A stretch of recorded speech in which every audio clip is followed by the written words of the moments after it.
Yo les postos, bienvenue dans cette nouvelle vidéo. On va évoquer toute l'actualité du mercato parisien aujourd'hui et l'actualité du Paris Saint-Germain. Paris ne jouera pas avant lundi prochain en Coupe de France contre Nice.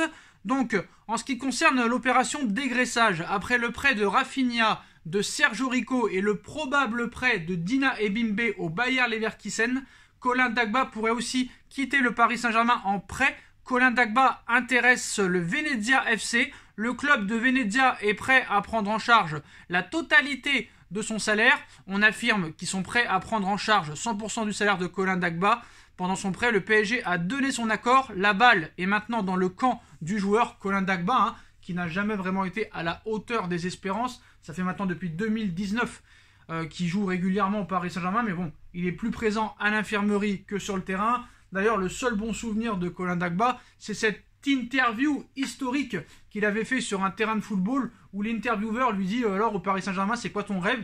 Et un jour il avait expliqué qu'il avait fait un rêve pendant son sommeil où il disait que c'était un petit peu la star de l'équipe, le héros du jour, et que tout le public du Parc des Princes criait Dagba, Dagba, Dagba, et l'intervieweur lui dit mais ça n'a pas encore été fait.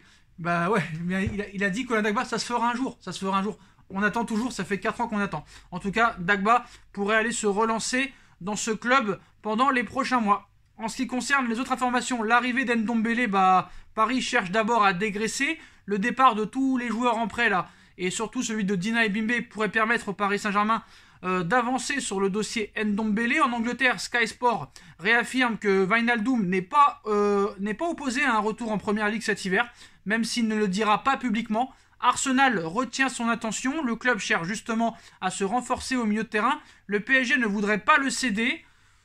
D'après les infos qu'on a, Wijnaldum lui aussi aimerait pousser au moins jusqu'à cet été pour essayer de se faire une place au Paris Saint-Germain. Mais voilà, Paris veut absolument Ndombele, donc si Paris n'arrive pas à dégraisser, Paris devra prendre en charge la totalité du salaire.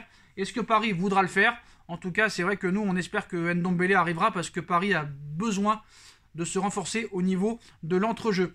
Donc voilà un petit peu pour toutes les informations au niveau dégraissage. D'ailleurs aujourd'hui, il y a Neymar le chaos qui est sorti sur Netflix. Donc on va regarder un petit peu tout ça et peut-être qu'on fera un débrief. On verra si ça vaut le coup de faire un débrief, si on apprend certaines choses, parce que si on n'apprend rien, ça sert à rien de faire un débrief sur ce documentaire Netflix qu'on va regarder avec attention et avec concentration. Mais maintenant les postos, la folle info du jour. Et ça, c'est une très très grosse info, les postos. Mbappé en fin de contrat, comme vous le savez. Zidane, plus que jamais proche du Paris Saint-Germain pour remplacer Maurizio Pochettino l'été prochain. Et on sait que Mbappé a toujours rêvé d'aller au Real, certes. Mais Mbappé a toujours aussi rêvé être dans la même équipe coachée par Zinedine Zidane. Sauf que Zidane n'est plus au Real Madrid. Et Zidane est de plus en plus proche du PSG. Sauf qu'au contraire, lui, Mbappé, pourrait quitter le PSG très probablement cet été pour aller au Real Madrid, là où Zidane n'est plus. Zidane au Real Madrid avec Mbappé, la demande de Kylian Mbappé aujourd'hui. Mbappé prépare son arrivée au Real Madrid en posant déjà ses exigences.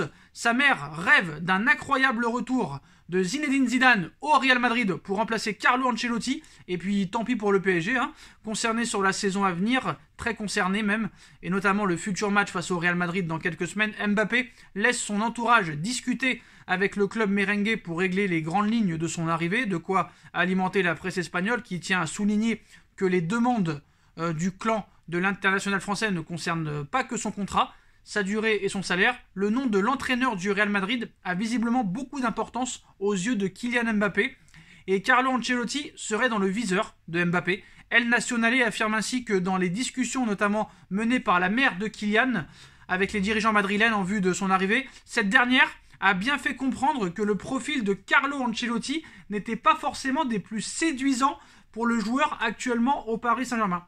Apparemment, Mbappé ne croit pas en Carlo Ancelotti.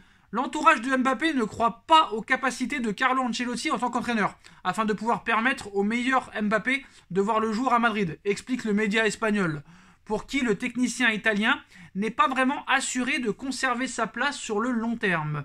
Il est vrai qu'en cas d'échec en Ligue des Champions ou même en Liga, alors que le titre tend les bras au Real Madrid, on va pas se mentir, s'il y a une élimination en 8e de finale de Ligue des Champions, c'est vrai que Carlo Ancelotti pourrait partir.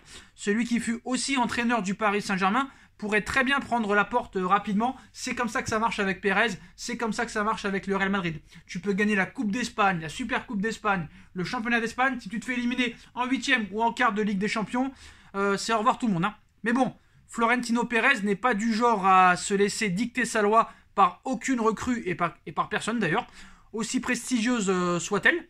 Donc le président du Real n'a pour le moment aucune raison et rien à reprocher à Ancelotti et aucune raison de le dégager, qui a aussi permis à un joueur comme Vinicius Junior de franchir un cap sur le plan personnel, alors que l'espoir de voir Eden Hazard enchaîner les matchs existe encore.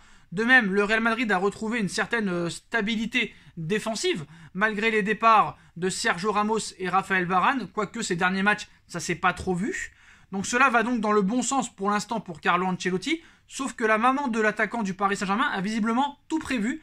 Faiza Lamari rêverait ainsi de voir tout simplement Zinedine Zidane revenir au Real Madrid pour un 3e passage. Alors Zidane au Real, acte 3, le technicien français va sortir d'une année sabbatique à la fin de saison, et il est devant un choix, on va dire, cornélien, soit rejoindre le Paris Saint-Germain, ou d'attendre que la place se libère en équipe de France en 2022, en 2023 ou en 2024.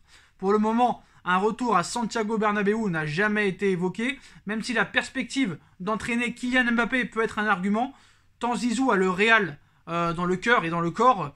Voilà qui serait en tout cas une sacrée surprise de revoir Zidane au Real Madrid, alors que le PSG rêve de faire un incroyable coup double même, en conservant Kylian Mbappé, tout en allant chercher en même temps Zinedine Zidane pour le poste d'entraîneur pour la saison prochaine. Alors honnêtement, Zidane qui reviendrait au Real Madrid une 3e fois, franchement j'y crois pas, surtout après ce qui s'est passé l'année dernière.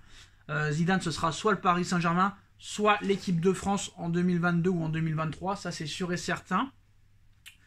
Après, bon, ça c'est des rumeurs espagnoles. Est-ce que vraiment la mère de Mbappé a demandé les garanties comme quoi il faudrait un plus grand coach? Bon, quand tu as été entraîné par Emery, Tuchel et Pochettino, il n'y a aucun problème à se faire entraîner par Carlo Ancelotti. Donc voilà, avec les rumeurs espagnoles, il faut toujours les prendre avec des pincettes, mais c'est vrai que ça fait beaucoup parler, et c'est sûr qu'il va y avoir une grosse rivalité entre le PSG et le Real Madrid dans les prochaines semaines, notamment le dossier Mbappé, le dossier Zidane. On a vu qu'il y a pas mal de joueurs madrilènes au Paris Saint-Germain, et surtout que si il y a élimination du Real ou du Paris Saint-Germain, l'un va en vouloir à l'autre, ça c'est sûr et certain. Et en plus, le plus gros perdant pourrait être le PSG, parce que si, admettons, le Paris Saint-Germain se fait éliminer contre le Real, et qu'en plus de ça, il leur pique Mbappé plusieurs mois après, je peux dire que le Paris Saint-Germain va avoir beaucoup de mal à le digérer, et le Real aura tout gagné. Mbappé gratuit, une qualification contre le PSG, c'est quand même incroyable. Donc pour moi, ce 8e de finale, c'est le Paris Saint-Germain qui a le plus à perdre que le Real Madrid. Parce que Paris a déjà presque perdu Mbappé à 99%. Si en plus tu perds le 8e de finale de Ligue des Champions, il manquerait plus que Zidane revienne au Real Madrid, et là Paris aurait tout perdu. Donc on verra ce qui se passera, les postos, pour l'instant rien n'est fait. Dites-moi en commentaire ce que vous en pensez. Est-ce que vous croyez à un retour de Zidane au Real Madrid? Est-ce que vous pensez que réellement la mère qui défend l'intérêt de Mbappé, sa mère, a demandé cette chose-là, de faire revenir Zidane? Dites-moi en commentaire ce que vous en pensez. On like, on partage, on commente, on s'abonne, et on se retrouve très vite pour une nouvelle vidéo, les postos. Tchuss.